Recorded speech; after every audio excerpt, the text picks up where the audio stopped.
Rowdy, Ronda Rousey. The name strikes fear into the hearts of her opponents.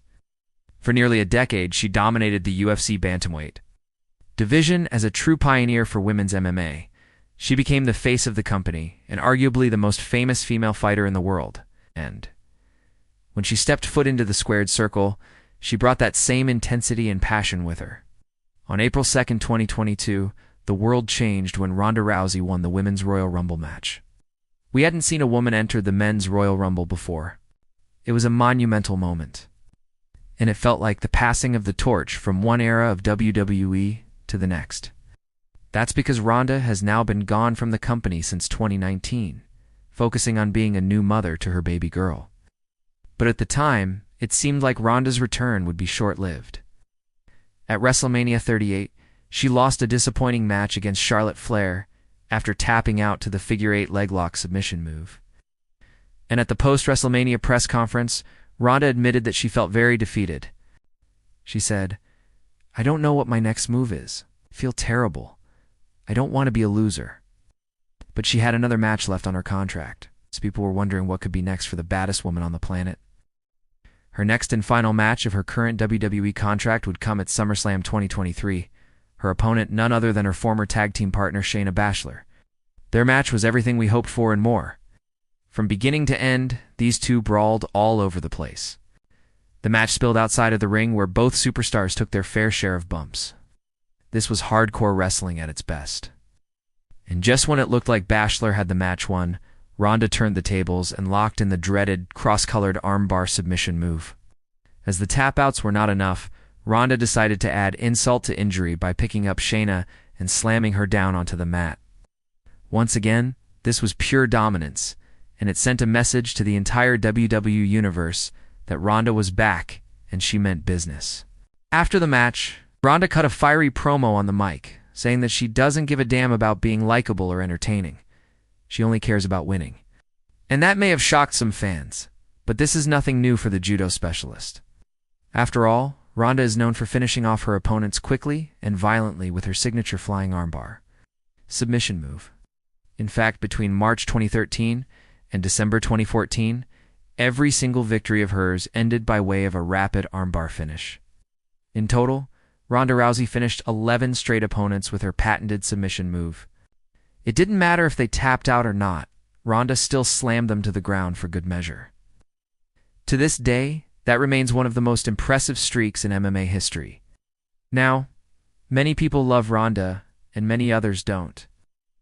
But there is no denying how dominant she truly was during her time in the UFC, before competing in the UFC.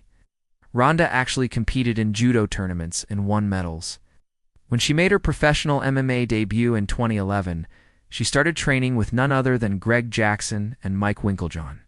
They are two of the most respected coaches in MMA history. And under their guidance, Ronda went undefeated in her first 10 matches.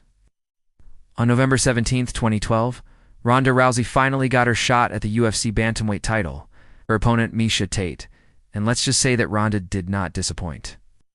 In the first round, Ronda took Miesha down and secured an armbar finish at just 68 seconds into the fight.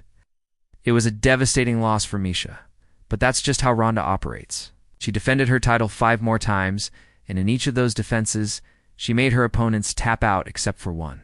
That was against Alexis Davis at UFC 180, even though Ronda won by TKO due to ground and pound. Davis did tap out twice during the fight, but the official finish was a technical knockout. Regardless, Ronda's next 4 title defenses would all be finished in the first round. Amanda Leaves was the last woman to defeat Ronda inside the octagon. That happened in February 2016, and just 5 months later, Ronda's career came to an abrupt end. She challenged Holly Holm for the UFC bantamweight title, and let's just say that Holly was well prepared for this matchup. She picked apart Ronda throughout the entire fight, and in the 5th and final round, she connected on a spinning kick to the head that dropped Ronda. Holly followed up with ground and pound, and the referee stopped the fight at 1 minute and 14 seconds into the 5th round. Ronda would go on to take some time off before making a triumphant return to the spotlight. On November 19, 2018, she returned to the WWE ring. It was a glorious moment and the crowd erupted. Just 2 months later, Ronda teamed up with Charlotte Flair to take on the WWE Women's Tag Team Champions, Nia Jax and Tamina Snuka. Together, they would win the match and become the new WWE Women's Tag Team Champions. This was Ronda's first championship in the WWE. At WrestleMania 35, they would successfully defend their titles against the Iconics. A few months later, Ronda and Charlotte would turn on each other in a surprising betrayal. Ronda went on to compete in the 2020 Women's Royal Rumble match. Even though she entered at no one, she was eliminated by eventual winner Bianca Belair. However, she would help Bianca in her match against Sasha Banks. It appeared that Ronda had decided to turn face once again. But a few weeks later, she would align herself with the heel faction, the Unoue family. And at WrestleMania 37, she would lose a tag team match against Bianca and Belair. I think that would be Ronda's final match in WWE for another 3 years. And then in 2022, she would return once again, this time feuding with Charlotte Flair. Their feud culminated in a match at WrestleMania 38 where Charlotte came out victorious. And then, as previously mentioned, Ronda gave an emotional interview where she admitted that she didn't know what her next move was. But even though Ronda's time in WWE has been somewhat limited, she has already accomplished so much. Now let's take a look at some recent training footage of Ronda with former UFC fighter Cat Zingano. It's obvious that she has been keeping herself in fighting shape. Could this be a hint that Ronda might be looking to make a comeback sometime soon? Maybe. Now let's switch gears and talk about Ronda's family life. She married Travis Browne in August of 2017. He is also a former UFC heavyweight fighter. They welcomed their first child together, a baby girl named Liko'ula, in January 2025. Ronda keeps her daughter out of the public eye, but every now and then she shares adorable photos on social media. These two clearly have a special bond, and it's heartwarming to see Ronda embrace her role as a mother. In fact, she recently posted a photo of herself and her daughter watching the sunset and wrote the caption, "Just teaching my baby girl how to be a savage." Judging by the smile on Liko's face, it seems like Ronda is doing a great job as a parent. Recently, there have been rumors circulating about Ronda Rousey possibly returning to WWE. According to reports, there have been people backstage asking about her status and if she would be interested in coming back. Fans have been eagerly awaiting her return, and it seems like the interest is mutual. Even though Ronda hasn't officially announced any plans for a comeback, she has been teasing fans with cryptic posts on social media. Some believe that she is dropping hints about a possible return. In fact, there are rumors that Ronda was backstage at a recent WWE event, so could she be making a surprise appearance soon? The possibilities are really endless here. Back in 2023, there were rumors that Ronda was unhappy with WWE Creative, and that she was considering signing with All Elite Wrestling. Rumors swirled that she had been approached by Tony Khan, and when asked about AEW in an interview, Ronda responded by saying, "I'm waiting for the phone to ring." Well, that comment alone sent shockwaves through the wrestling world. Now, even though Ronda has yet to make an appearance in AEW, who knows what the future may hold. If Ronda does decide to sign with AEW, it would undoubtedly be a huge boost for the company. Her star power and popularity would open doors to new opportunities and potentially draw in a larger audience. However, it's important to consider Ronda's health and safety as well.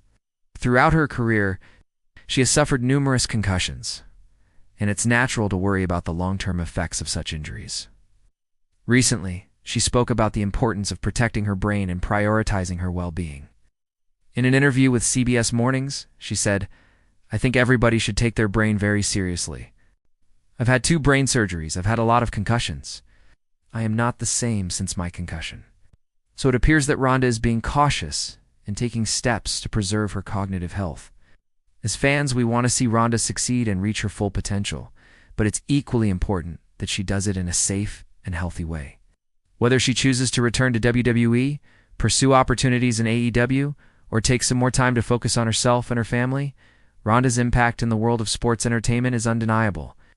So the question remains, is Ronda Rousey ready to rise again? Let me know your thoughts in the comments below. If you enjoyed this video, please smash the like button and subscribe to my channel. Thank you for watching. We'll see you in the next one.